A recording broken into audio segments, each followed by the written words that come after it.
नमस्कार विद्यार्थी मित्रांनो, सर्वांचं स्वागत आहे आपल्या MPC टाइम्स या यूट्यूब चॅनलमध्ये. मिशन कंबाईंड पूर्व परीक्षा 2024 10 ऑक्टोबर 2023चं हे स्टडी टार्गेट आहे. याच्या आधीचे जर तुम्ही स्टडी टार्गेटचे व्हिडिओज बघितले नसतील तर जाऊन नक्कीच बघून घ्या. अजून सुद्धा तुमच्याकडे वेळ आहे. 1 सप्टेंबर 2023 पासून आपण स्टडी टार्गेट जे आहेत ते आपण सुरू केलेले आहेत. जर तुम्हाला हे आतापासून फॉलो करायचं असेल तर सप्टेंबर महिन्यातील 1 दिवस आणि ऑक्टोबर महिन्यातील 1 दिवस असं तुम्हाला 2-2 दिवसाचं जे काही स्टडी टार्गेट आपण दिलेलं आहे व्हिडिओमध्ये हे तुम्हाला पूर्ण करावं लागेल. ठीक आहे. त्याच्यामुळे ऑक्टोबर एंडिंगपर्यंत सप्टेंबर आणि ऑक्टोबर दोन्ही महिन्याचे क्लिअर करून घ्या. तुमचा 40% अभ्यासक्रम जो आहे हा पूर्व परीक्षेचा तुमचा क्लिअर आउट होऊन जाईल. ठीक आहे. तर सुरुवात करूया. तर पुढे जाण्याआधी नक्कीच तुम्ही व्हिडिओला लाईक करा, शेअर करत चला आणि चॅनलवरती नवीन असेल तर नक्कीच आपलं चॅनल MPC टाइम्स हे सबस्क्राईब करून घ्या. तर बघा सुरुवात करूया. तर अर्थशास्त्र हा विषय आहे. अर्थशास्त्रामध्ये तुम्हाला किरण देसलेंचा भाग 1 आणि रंजन कोळंबे ही 2 संदर्भ पुस्तक तुम्हाला वापरायचे आहे. आता तुम्हाला याच्यामध्ये एक गोष्ट लक्षात घ्या. संदर्भ पुस्तकांचं तुम्हाला नाव सांगितलंय, चॅप्टरचं नाव सांगितलंय, त्या चॅप्टरमधले कुठले सब पॉईंट वाचायचे हे सुद्धा तुम्हाला सांगितलंय. आता तुमचं काम फक्त कृती करून ते पॉईंट डेलीच्या डेली संपवणं. इतकं तुम्ही फॉलो करा, तुमची कंबाईनचे पूर्व परीक्षा निघून जाईल. ठीक आहे. तर बघा, दारिद्र्य चॅप्टर संपलाय, बेरोजगारी चॅप्टर संपलाय, दारिद्र्य निर्मूलन आणि रोजगार निर्मिती योजना चॅप्टर संपलाय आणि राष्ट्रीय उत्पन्न हा सुद्धा चॅप्टर आपल्याला संपलेला आहे. याची तुम्ही उजळणी MCQची तयारी करायची आहे. कंटिन्युअसली तुम्हाला सांगितलं तुमचा जो काही तुम्ही पिरियड ठेवता त्याच्यामध्ये कंटिन्युअसली उजळणी आणि MCQच्या प्रॅक्टिसला टाइम ठेवा म्हणजे ठेवाच. ठीक आहे. त्याच्यानंतर 5वा चॅप्टर आपण सुरू केला ऑक्टोबर महिन्यामध्ये, हे सप्टेंबरमध्येच आपण संपवलंय. ऑक्टोबरमध्ये 5वा चॅप्टर आपला सुरू आहे सार्वजनिक वित्त नावाचा, तो सुद्धा आता संपून जाईल. तर याच्यामध्ये अर्थसंकल्पाची रचना, याच्यामध्ये एकूण 2 महसुली अर्थसंकल्प म्हणजे काय आणि भांडवली अर्थसंकल्प म्हणजे काय, रेव्हेन्यू बजेट आणि कॅपिटल बजेट व्यवस्थितरित्या केअरफुली काळजीपूर्वक वाचून घ्या. प्रश्न भरपूर याच्यावरती पडतायत. ठीक आहे. दुसरा मुद्दा वाचायचा अनुदानी सबसिडीज, तिसरा आहे केंद्र सरकारचा डिपार्टमेंटल उपक्रम आणि चौथा आहे केंद्र सरकारची देणीच लायबिलिटीज ऑफ सेंट्रल गव्हर्नमेंट. हे जे 4 पॉईंट आहेत ना हे तुम्हाला आज व्यवस्थितरित्या वाचून घ्यायचे आहेत. कशातून वाचणार? किरण देसलेंचा भाग 1 आधी याच्यातून वाचा, त्याच्यानंतर मग रंजन कोळंबेंच्या पुस्तकामधूनही नक्कीच तुम्ही वाचा. व्हॅल्युएशन करत न्यायची दोन्ही पुस्तकांची मिळून. ठीक आहे. तरी झालं इकडचं टार्गेट. त्याच्यानंतर सामान्य विज्ञान विषयामध्ये सामान्य विज्ञानसाठी तुम्हाला दीपस्तंभ पब्लिकेशनचं पुस्तक सांगितलंय, लुसेंट पब्लिकेशनचं पुस्तक सांगितलंय, प्लस 11वी 12वी स्टेट बोर्ड आणि NCERTचं पुस्तक तुम्हाला सांगितलेलं आहे. आता वनस्पतीशास्त्र हा विषय. तर वनस्पतीशास्त्रामध्ये वनस्पतींचं वर्गीकरण आपला चॅप्टर संपलाय, वनस्पती उती आपला चॅप्टर संपलेला आहे. याच्यातले सब पॉईंट बघायचे असतील तर तुम्हाला व्हिडिओच्या शेवटी तुम्हाला प्लेलिस्टची लिंक देऊन टाकेन किंवा या व्हिडिओच्या डिस्क्रिप्शन बॉक्समध्ये सुद्धा तुम्ही लिंक चेकआउट करू शकता. त्याच्यामध्ये झालेले सगळे स्टडी टार्गेटचे व्हिडिओ आपण अवेलेबल करून दिलेले आहेत. तर ते जाऊन नक्कीच तुम्ही चेकआउट करून घ्या. नंतर तिसरा चॅप्टर आपण सुरू केला ज्याचं नाव आहे उच्चवर्गीय वनस्पतीतील प्रकाश संश्लेषण प्रक्रिया. तर याच्यामध्ये फोटो रेस्पिरेशन नावाचा जो पॉईंट आहे हा तुम्हाला व्यवस्थित अभ्यासायचा आहे आज. Photo respiration. ठीक आहे. तर कशातून करणार? दीपस्तंभच्या पुस्तकामधून करा, फार चांगलं दिलेलं आहे फोटो रेस्पिरेशन. प्लस लुसेंटमधून पण याची हा पॉईंट मिळतोय का बघा. आणि 11, 12 स्टेट बोर्ड आणि NCERT जे मुद्दे सांगतोय तर ते रेफरन्समधून व्हॅल्यू ॲडिशन त्या पॉईंटमध्ये करण्याचा 100% प्रयत्न करायचा, म्हणजे तुमच्या नोट्स सुद्धा बनतील आणि एकदा वाचून सुद्धा बरोबर तुमचं प्रॉपर पद्धतीनं होऊन जाईल. दुसरा विषय आहे प्राणीशास्त्र. प्राणीशास्त्रामध्ये प्राणी वर्गीकरण आपला चॅप्टर संपलाय आणि प्राणीच्या उती हा जो चॅप्टर सुरू आपण दुसरा केलेला आहे प्राणी उती. त्याच्यामध्ये तुमचा अभ्यास तर उती ऑलरेडी वाचून झाले, त्याची उजळणी कंटिन्यूस ठेवा. प्राणी वर्गीकरण सुद्धा तुम्ही वाचले, याची उजळणी आणि MCQची प्रॅक्टिस ठेवा. वनस्पतीचं वर्गीकरण आणि प्राण्यांचं वर्गीकरण याच्यावरती कंबाईनला प्रश्न फिक्स असतो प्रिलिमला, त्याच्यामुळे ह्या 2 चॅप्टर अतिशय सुंदर पद्धतीने तुम्हाला करून ठेवायचे. ठीक आहे. त्याच्यामुळे हे पहिले आपण टार्गेट आधी संपून ठेवलेलं आहे जेणेकरून तुम्ही विसरता कामा नये आणि तुमचे मार्क फिक्स व्हावेत. आता प्राणी उतीमध्ये अभ्यास उती संपलाय आणि तुम्हाला संयोजी उती करायला सांगत होता काल, आज सुद्धा आपण तो कंटिन्युअस ठेवतो. तुम्हाला संयोजी उतीच वाचायचं, म्हणजे तुमचा जेवढा टाइम मला वाचवता येईल तो टाइम तुम्हाला याच्यामध्ये ह्या स्टडी टार्गेटच्या माध्यमातून वाचवण्याचा प्रयत्न करणार जेणेकरून तुमच्या सारख्या उजळणी बसाव्या. ठीक आहे. रिव्हिजन जोपर्यंत करत नाही तोपर्यंत निघणार नाही. रिव्हिजन पण करा, वाचा व्यवस्थित, स्टेप बाय स्टेप चला, काही सुद्धा प्रॉब्लेम येत नाही. नंतर मानवी आरोग्यशास्त्र. मानवी आरोग्यशास्त्रामध्ये मानवी पचन संस्था तुमचं सगळं वाचून झालंय, मानवी रक्ताभिसरण संस्था तुमचं वाचून झालेलं आहे. जर तुमचं वाचून झालं नसेल अजून वाचून घ्या, काय फरक पडतोय, वेळ आहे, वाचून घ्या व्यवस्थित. पण ऑक्टोबर एंडिंगपर्यंतच तुम्हाला वेळ देऊ शकतो याच्यामध्ये, नंतर लोड व्हायला चालू होईल. नंतर तिसऱ्यात मानवी श्वसन संस्था आपला सुरू केलेला आहे, मानवी श्वसन संस्था व्यवस्थितरित्या वाचून घ्या. ठीक आहे. नंतर रसायनशास्त्रामध्ये अणुचे संरचना चॅप्टर संपलाय, मूलद्रव्याचं आवर्ती वर्गीकरण चॅप्टर संपलाय, याची उजळणी आणि MCQची तयारी करायची तुम्हाला कंटिन्युअसली. आणि तिसरा चॅप्टर आपण सुरू केला ज्याचं नाव आहे द्रव्याची संकल्पना, मापन आणि रासायनिक वर्गीकरण. ह्याच्यामध्ये concepts of matter, measurement and chemical classification हा चॅप्टर आपण सुरू केलेला आहे. ठीक आहे. तर याच्यामध्ये आज तुम्हाला द्रावणाची संहती आणि द्रावणाची संहती व्यक्त करण्याच्या ज्या काही पद्धती आहेत ह्या तुम्हाला डिटेलमध्ये वाचून घ्यायच्या आहेत. कशातून वाचणार? दीपस्तंभच्या पुस्तकामधून वाचा, त्याच्यानंतर मग लुसेंटमधून वाचा आणि 11, 12 स्टेट बोर्ड आणि NCERT मधून वाचा. आता हे जर तुम्हाला द्रावणाची संहती व्यक्त करण्याच्या पद्धती जर लुसेंटमध्ये नाही सापडली तर स्किप करा. 11, 12 मध्ये आहेत का बघा, नसतील तर फक्त दीपस्तंभमधून करा. ठीक आहे. सोर्सेसवर स्टिक राहायचं, इकडे तिकडे भटकायचं नाही अजिबात. नंतर भौतिकशास्त्र. ध्वनी चॅप्टर तुमचा वाचून झालाय, उजळणी करा, गणित उदाहरणं सोडवा, एमसीक्यूची प्रॅक्टिस करा. प्रकाश आपला चॅप्टर झालेला आहे, उजळणी करा, गणिताची उदाहरणं सोडवा, एमसीक्यूची प्रॅक्टिस करा. याच्यातले सब पॉईंट बघायचे असतील तर आधीचे झालेले श्रेणी टार्गेटचे व्हिडिओ बघा. ऑलरेडी तुमचे सगळ्यात मोठे भौतिकशास्त्रामध्ये चॅप्टर आहेत हे दोन्ही सुद्धा मी तुमचे क्लिअर करून आधीच दिलेले आहेत. त्याच्यामुळे 20% तुम्हाला ऑलरेडी पुढे जाऊन दिलेलं आहे. आता उरते फक्त तुमची कृती करणं, ऍक्शन तुम्ही कशी घेता त्याच्यावर डिपेंड आहे.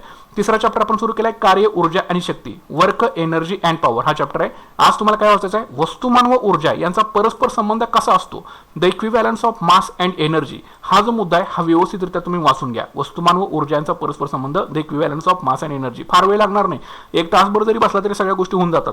त्याच्यामुळे व्यवस्थित बसून केअरफुली एक एक पॉईंट त्याचे डेली करत चला, म्हणजे तुमच्यावर लोडच येणार नाही अजिबात कसलाच. ठीक आहे, हे झालं सामान्य विज्ञानचं टार्गेट. त्याच्यानंतर पुढे राज्यशासन पंचायतराजचं टार्गेट बघूया. राज्यशास्त्रासाठी तुम्हाला एम लक्ष्मीकांतचं पुस्तक वापरायचं आहे बेस. ठीक आहे, आणि त्याच्यानंतर रंजन कोळंबेचे पुस्तक वापरायचे, दोनच वापरायचे. त्याच्यामध्ये घटनेची निर्मिती, घटनेची प्रमुख वैशिष्ट्ये, राज्यघटनेची मूलभूत संरचना, राज्यघटनेचा सरनामा, संघ, राज्य त्याचं क्षेत्र, नागरिकत्व, हे 6 चॅप्टर आपण ऑलरेडी संपवलेले आहेत. 7वा चॅप्टर आपण सुरू केलं ज्याचं नाव आहे मूलभूत हक्क. ठीक आहे, ह्याला वेटेज यासाठी त्याचं कारण ह्याच्यावर जास्त प्रश्न येतात एमपीएससी परीक्षेमध्ये. ठीक आहे, तर त्याच्यामुळे आपण ह्याला वेटेज थोडंसं जास्त दिलेलं आहे. इथून पुढचे जे चॅप्टर्स येतील ते तुमचे इमिजिएटली संपून जातील. तर मूलभूत हक्क याच्यामध्ये समतेचा हक्क, स्वातंत्र्याचा हक्क, शोषणाविरुद्धचा हक्क, धार्मिक स्वातंत्र्याचा हक्क, सांस्कृतिक आणि शैक्षणिक हक्क, घटनात्मक उपाययोजना होण्याचा हक्क, सैन्य दल आणि मूलभूत हक्क, हे तुम्ही सगळं वाचलंय. याची तुम्हाला उजळणी करायची आहे. आणि आज नवीन मुद्दा तुम्हाला वाचायचा आहे, मालमत्तेच्या हक्कासंदर्भामध्ये सध्याची स्थिती काय आहे ह्याच्या संदर्भामधला हा एम लक्ष्मीकांतमध्ये दिलेला मुद्दा व्यवस्थित वाचून घ्या. कोळंबीमध्ये जर वेगळा पॉईंट मिळाला तर त्याची व्हॅल्युएशन करा, नाहीतर करण्याची काही गरज नाही. एम लक्ष्मीकांतमध्येच तुम्हाला सगळ्या गोष्टी जर मिळाल्या तर एकच वापरायचं. ठीक आहे, तर हे मालमत्तेच्या हक्काच्या संदर्भामध्ये तुम्हाला सध्याची स्थिती जी आहे हे पॉलिटिक्स आजचं टार्गेट राहील. पंचायतराजसाठी किशोर लोटे संदर्भ पुस्तक वापरायचं आहे. याच्यामध्ये 73वी घटना दुरुस्ती संपली, 74वी घटना दुरुस्ती संपली, पंचायत राजविषयक विविध समित्या हा सुद्धा आपला चॅप्टर जो आहे तो संपलेला आहे. आणि 4था चॅप्टर आपण सुरू केला ज्याचं नाव आहे ग्रामपंचायत. तर ग्रामपंचायतीमध्ये तुम्हाला ग्राम विकास समित्या, आर्थिक बाबी, जिल्हा ग्राम विकास निधी आणि ग्राम पाणी पुरवठा हे तुम्ही ऑलरेडी काल वाचलेलं आहे. ठीक आहे, तर याचं तुम्हाला काय करायचं, आणि ग्रामपंचायतीच्या सभा ज्या आहेत ते तुम्हाला आज चालू करायच्या आहेत. ठीक आहे, ग्रामपंचायतीच्या सभा, ग्रामपंचायतीवर नियंत्रण, दारूबंदी आणि ग्रामपंचायतीचा सचिव, तर ह्या गोष्टी तुम्हाला ह्याची सतत उजळणी करत चला. जरी भले वाचला असेल तरी उजळणी सारख्या कंटिन्यूस ठेवायच्या, विसरायच्या नाहीत कुठल्याच गोष्टी. तर आज तुम्हाला ग्रामपंचायतीच्या सभा, ग्रामपंचायतीवर नियंत्रण, दारूबंदी आणि ग्रामपंचायतीचा सचिव हे जे 4 मुद्दे आहेत ना पंचायत राजमधले किशोर लोटेच्या पुस्तकामध्ये दिलेले आहेत, हे 4 मुद्दे व्यवस्थित वाचून त्याच्या शॉर्ट नोट्स बनवा. ठीक आहे, लाईन टू लाईन वाचत हे करणे, एकदा लाईन टू लाईन वाचून घ्या, पण त्यातून शॉर्ट फक्त महत्त्वाचे पॉईंट्स फक्त उचलत चला. ठीक आहे, तरी झालं पंचायत राज आणि पॉलिटिक्सचं टार्गेट. त्याच्यानंतर भूगोलाचं टार्गेट बघा. भूगोलासाठी तुम्हाला महाराष्ट्राच्या भूगोलासाठी ए.बी. सौदी कोळंबे आणि दीपस्तंभचं पुस्तक वापरायचं आहे. भारताच्या भूगोलाला कोळंबे किंवा दीपस्तंभ मधलं कुठलंही एक पुस्तक आणि माजिद हुसेनचं पुस्तक इथे तुम्हाला वापरायचं आहे. आणि जगाच्या भूगोलाला ए.बी. सौदींचं पुस्तक इथं वापरायचं आहे. ठीक आहे, जिथं 2 सांगितले त्यातलं कुठले एक वापरा, तुम्हाला जे योग्य वाटतं त्यातलं एक वापरा, पण एक बेस मेन ठेवायचा. महाराष्ट्राच्या भूगोलाला ए.बी. सौदी, भारताच्या भूगोलाला माजिद हुसेन, आणि ह्या दोघांमधलं कुठले एक वापरा आणि व्हॅल्यू एडिशन करत नाही. जगाच्या भूगोलाला ए.बी. सौदी. महाराष्ट्राच्या भूगोलामधून महाराष्ट्राची प्राकृतिक रचना चॅप्टर संपलाय, महाराष्ट्राची राजकीय आणि प्रशासकीय रचना तुमचा चॅप्टर संपलाय, आणि आता तिसरा महाराष्ट्राची भूगर्भ रचना हा सुद्धा तुमचा चॅप्टर संपून गेला. म्हणजे 3 चॅप्टर महाराष्ट्राच्या भूगोलामधले आपण क्लिअर करून दिलेले आहेत. ठीक आहे, तर त्याची उजळणी आणि एमसीक्यूची प्रॅक्टिस तुम्हाला कंटिन्युअसली जी आहे ती करायची आहे. ठीक आहे, नंतर जगाच्या भूगोलामध्ये भूरूपे आपलं चॅप्टर संपलेलं आहे, याची उजळणी आणि एमसीक्यूची तयारी करा. आणि दुसरा चॅप्टर सुरू आहे आपला वारे. वाऱ्यामध्ये सेम पॉईंट तुम्हाला आज सुद्धा ठेवलेला आहे, हवेच्या दाब्याच्या पट्ट्याचं आंदोलन, भारपट्ट्याचं दक्षिणोत्तर स्थलांतर, उजळणी.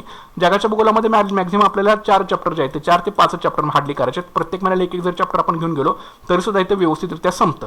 ठीक आहे, त्याच्यामुळे जास्त प्रेशर काही घेण्याची गरज नाही. दररोज थोडं करत आपल्या टार्गेट समोर आपल्याला जायचं आहे. नंतर भारताच्या भूगोलाला भारताची प्राकृतिक रचना संपलं, भारताची भूगर्भ रचना आपला चॅप्टर संपला, आणि भारताची नदी प्रणाली आता आपला चॅप्टर जो आहे तो सुरू आहे. तर भारताच्या नदी प्रणालीमध्ये तुम्हाला आजपर्यंत जे काही सांगितलेल्या गोष्टी असतील त्या सगळ्या एकदा उजळणीसाठीच तुम्हाला आजचा दिवस ठेवलाय. याच्यामध्ये सिंधू नदी प्रणाली, गंगा नदी प्रणाली, ब्रह्मपुत्रा नदी प्रणाली, समजा तुमचं एका दिवसात काही झालेलं नसतील, या सिंधू नदी प्रणाली वाचून झाली नसेल, गंगा नदी प्रणाली वाचून झाली नसेल, किंवा ब्रह्मपुत्रा नदी प्रणाली जर वाचून झाली नसेल, तर आजचा दिवस तुम्हाला देतोय हे पुन्हा एकदा व्यवस्थित रिवाईज करून सगळ्या गोष्टी ह्या घ्या. ठीक आहे, कारण याच्यावरती प्रश्न येऊ शकतात. त्याच्यामुळे आजचा दिवस तुम्हाला इथं उजळणीसाठी परत एकदा ठेवलेला आहे. जर काही वाचायचं राहिलं असेल तर सगळ्या एकदा हे वाचून घ्या. तरी झालं भूगोलाचं टार्गेट. त्याच्यानंतर इतिहासाच्या टार्गेटमध्ये इतिहासासाठी महाराष्ट्राचा इतिहास आणि भारताचा इतिहास. महाराष्ट्राच्या इतिहासासाठी अनिल कठारे आणि गाठाळ हे पुस्तक तुम्हाला वापरायचं आहे. आणि भारताच्या इतिहासाला समाधान महाजन, ग्रोवर आणि इंडिया स्ट्रगल फॉर इंडिपेंडन्स हे पुस्तक तुम्हाला वापरायचं आहे.